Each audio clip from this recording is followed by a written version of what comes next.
Hello friends, and welcome back to the island. I'm so happy you're here today.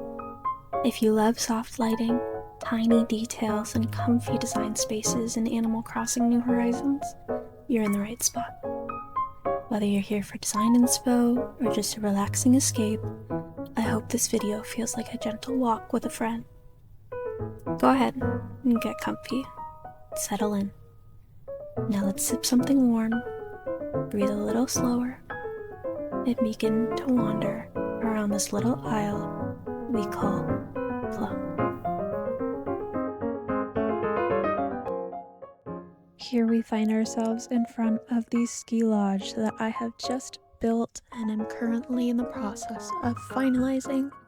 I am currently laying down a custom front porch, which is this really beautiful pale wood pattern that I found quite some time ago, and I've not only used it in this location but also at the entry to my harbor and fish market. For those of you who have watched my East Island tour, you'll know exactly what I'm talking about, and for those who don't, I highly encourage you to go and check it out because it's a pretty awesome spot.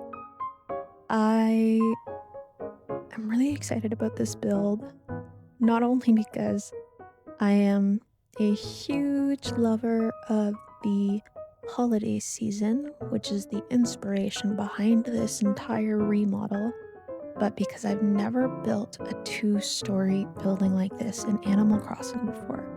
So we are breaking ground both figuratively and literally here. So for those of you who are just joining me now, thank you so much. I cannot tell you how excited I am to take you along on this journey with me as we both figure out how to set this up. But I think that this is going to end up looking really, really cool. So what I've done here to make this 2-story building effect, I've landscaped and built a cliff that acts as the main body of the building, and the pieces that line the front and that I'm moving here are storefronts. So for those of you who haven't collected these yet, they are pretty rare. I don't see them very often in the stores, and I myself actually found them while visiting someone else's island. If you are interested in seeing if you can find some of your own, then I am going to link the websites and links to go visit those islands. They are Treasure Islands on Twitch. For those of you who don't know, this is one of my favorite little ACNH hacks because it, as you know or are going to learn the more you play the game, it can be very time consuming to collect the amount of pieces that you need for a build, especially when they're larger scale like this. And so I highly encourage you to go and visit those islands that are on Twitch if you want to find specific pieces, especially pieces that are much larger like castles and storefronts and holiday decorations, because as fun as they are to collect items and to fabricate DIYs of your own, sometimes it's just more practical to go and get these pieces in larger quantities to save some time. My only advice to you when visiting these islands is be patient. An issue that you will definitely run into is getting booted off of islands because of servers crashing and because there being too many people visiting the island at once, but I promise you it pays off. So hang in there and make sure you're doing it when you have an hour or two to spare while you patiently wait your turn to go and collect treasures of your own. And also be sure to empty your pockets completely before you go, because once you are there, you can't access your storage and you can only carry what you have available for space on you. So now that I have finished setting up these storefronts in front and on top of that cliff. I am currently altering the DIY pieces that I intend to use for this build. Now, I'm really focusing on using log elements because I find them to be the most festive and seasonal. Specifically, I am altering their appearances to have this beautiful white birch effect. I actually, prior to using birch, tried doing it in the light wood to see if I liked that, and it just doesn't encapsulate that winter wonderland, chilly, warm-hearted feeling that you get from birch. So my recommendation to you, if you want to replicate this holiday build in particular, is to stick with birch log builds. So I am modifying a bunch of log benches, both the log benches like this and the wild log benches that are not cut and pieced back together to appear like a bench, but that actually just look like a log. I find that they really bring together that warm, rustic feeling that I'm going for in this area. For those of you who maybe don't know, I am locating this build in my campsite specifically. So what we're going to be building is the ski lodge like you saw before, the campsite itself, the area in front of the ski lodge where I'll be placing most of my seasonal decorations, which will be part of a longer seasonal build having to that are really in line with the holiday season, which I may be postponing until next holiday season, depending on the timeline. As much as I would love to share all of my ideas, they do take quite some time, and I want to make sure that they're perfect before sharing with you. But I will be posting some pictures that I made that are mock-ups that I created in Room Sketch. For those of you who don't know, Room Sketch is an app that you acquire when you buy and download the Happy Home Paradise DLC, which if you haven't already, I highly encourage you to get because it is so fun, especially for me and for those of you who love to do interior and exterior design. I am not exaggerating when I say I spent 12-hour days for weeks on end on this DLC. It is by far the best $30 I have ever spent, so I highly encourage you to do so.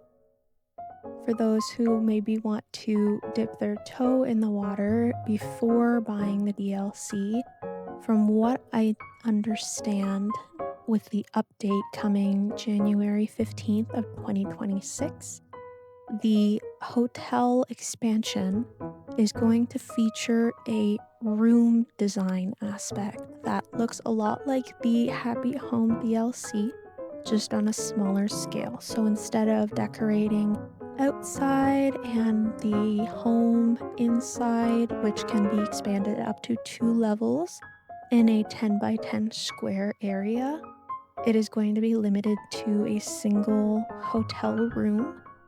So if you want to check that out and see if this might be for you, then I highly encourage you to do that as well. I know that I have been very apprehensive with where I put my money in the past, especially when I can't test drive something first. So for those of you who are more comfortable with that, that would be the route that I would encourage you to go by.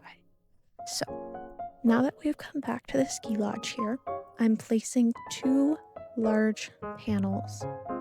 So these I have modified with a custom pattern that I found from a different creator, which I will link below so that you can find it as well.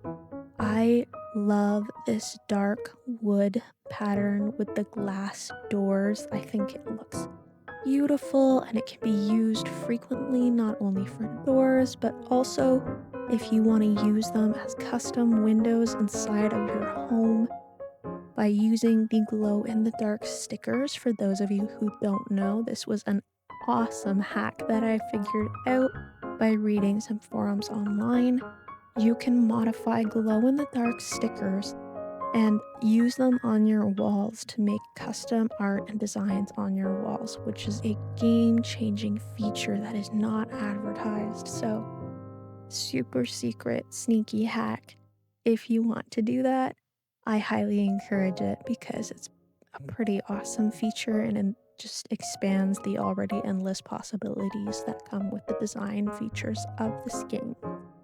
So, the 2 panels that I installed have a custom wood and glass door look, and the frame has been modified to a dark brown rather than the original white. So now that that's been put in place, I am going into resident services and paying Tom Nook a visit.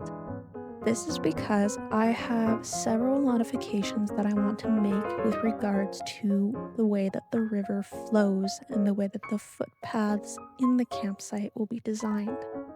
So, I have 2 log bridges currently in my campsite, and what I'm going to be doing is demolishing those 2 and rerouting the river and installing a new bridge that will have the same aesthetic as the rest of the campsite. Right now, the 2 log bridges that I have are the wild log ones. They are, I believe, 98,000 bells. And they were perfect for the summer theme that I had, which, for those of you who watched the campsite tour, I had a sort of mushroom forest going on in my campsite with a bunch of kids' tents and glowing mushroom lamps that really gave it this magical mushroom forest look.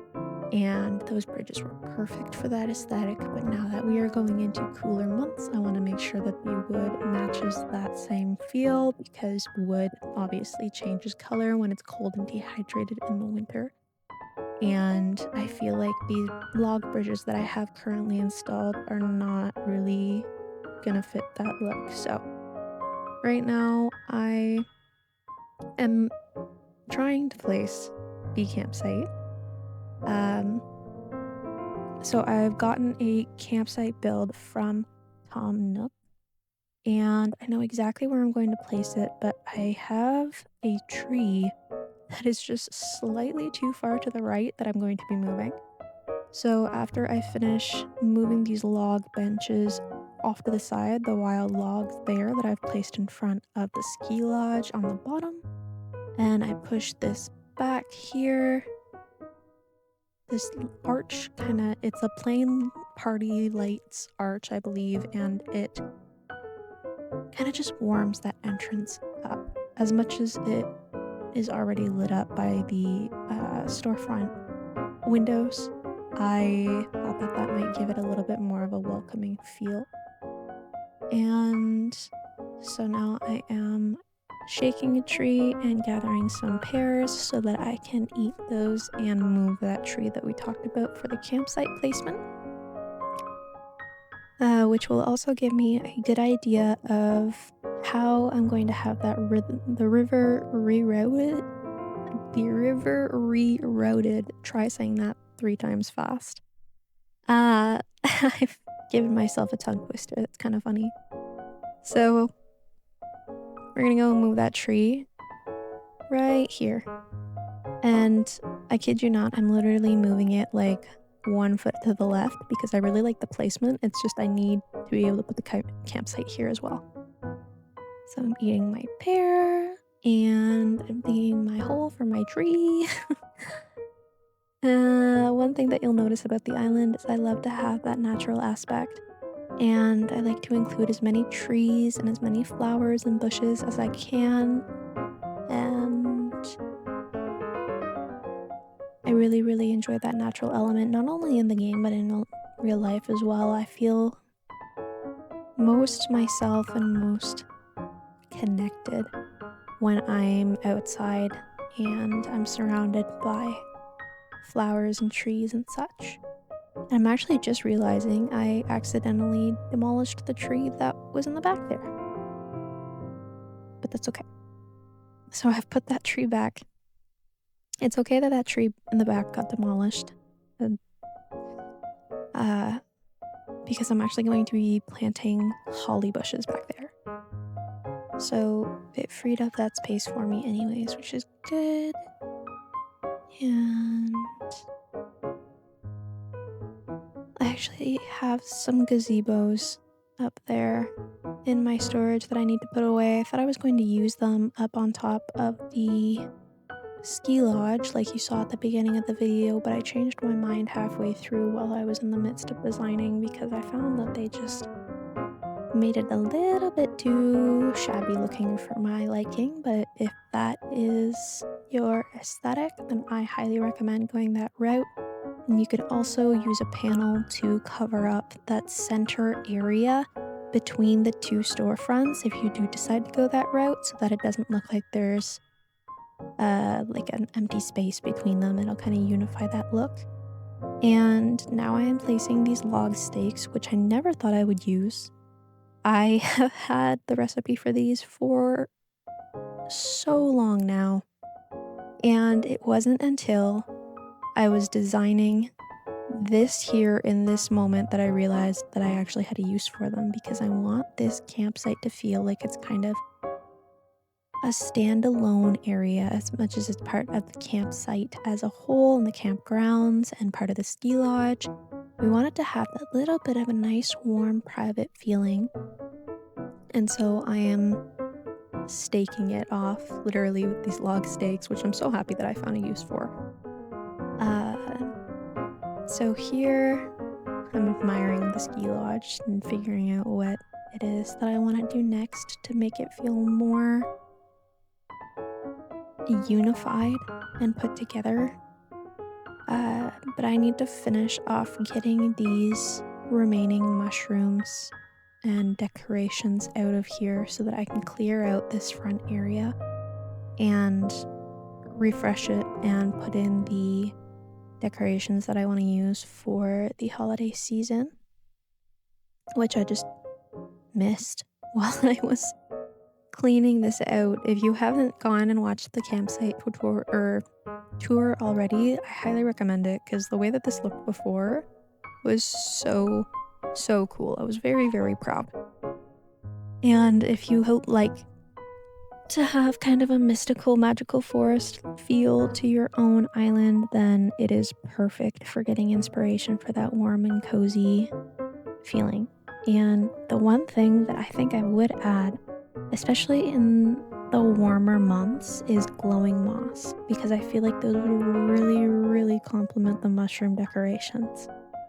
I actually have on my island a section that I designed to have this kind of deeper, darker, like forbidden forest feeling to it. And so if you go and watch my East Gardens tour, that is where you can find that design, because it's very enchanting and I use a lot of the glowing moss over there. So if you're looking for inspiration in that regard, that is what I would recommend. And I've also incorporated some of Flick's commission bug relics. I am a huge fan of those. I supply Flick with a bug every time he comes to my island, because not only are they super cool, but I just really enjoy Flick's demeanor and his passion for his craft. And so I like to include those bugs wherever I can on my island. If you go and look in my West Gardens tour, and you can see it kind of in the back here too, you can see the Queen Alexandra birdwing model there in the center. And I have every single butterfly and moth model in that garden. So if that's something that you're interested in, I highly recommend going and checking it out, because I also have every single variation of flower back there as well. So if you really like kind of the garden aesthetic, that is the video that I would go and check out. So here I am taking this arch, and I have moved these arches around. I couldn't even tell you how many times now with this build, with the ski lodge and the campgrounds, and because there's so many different areas, they work so beautifully. And instead of just building a whole bunch of them and possibly having extras left over that I don't need, because I really didn't want to use up any of the hardwood that I have in my storage because I'm running low on it and I don't really enjoy going and using my axe to collect more. I just used the same light arch in every location so I could see what it looked like before actually building one to go in that spot. So if you're looking for a workaround and don't want to go out of your way to build a whole bunch of stuff that you maybe don't need, that is what I would recommend doing. And now I've put on my little worker hat and I've started to do the waterscaping on this river. So I've actually done several different modifications to this river. This is the initial one that I did to get an idea of where I want the river to run and which of the bridges I was going to demolish, which ended up being both. And I ended up putting a bridge in that goes on a diagonal right in this spot here that I'm currently in the process of kind of clearing out. So the one thing that I would recommend, and it's not necessarily like a must do, but from what I learned from this specific build, just to save yourself some time, wait until you're done with placing your infrastructure builds like this before you plant plants. Because I had to move a lot of plants around during the process of this build, and it took up a lot more time than it needed to. So you'll see during this build that little bushes that I've planted, like holly bushes, you can see all around the campgrounds. I had to dig those up and the flowers quite a few times during this process. So if you want to save yourself a little bit of time, don't plant until the last phase of your build. Same for any other little decorations, right? Any like countertop or small items, the miscellaneous items, I should say, that go around the area that you're building. Wait to place those until you've finalized your layout, just to save yourself some time, and that way you're not using up a bunch of your storage. Like you can see here in my pockets, they were constantly full, and I was running back and forth between my build and my storage to clear that out constantly, and it took up a bunch of time that I really didn't need to. So my advice to you is wait for those little details. And we're coming up on the end of this build here. So what I'm going to do now is I'm just going to put a couple little things into the ground. Especially this tree. This is the other thing. Little plants don't plant first, but things like trees, make sure you have those in place before you start. Thanks so much for spending a little time on the island with me today. I hope it brought you some calm and a bit of inspiration for your own game. I love hearing about your islands too, so feel free to leave a cozy comment. If you want to follow along for more island stories and design ideas, you're welcome to subscribe and come back anytime. No pressure, just cozy vibes. Take care. Until next time, friend.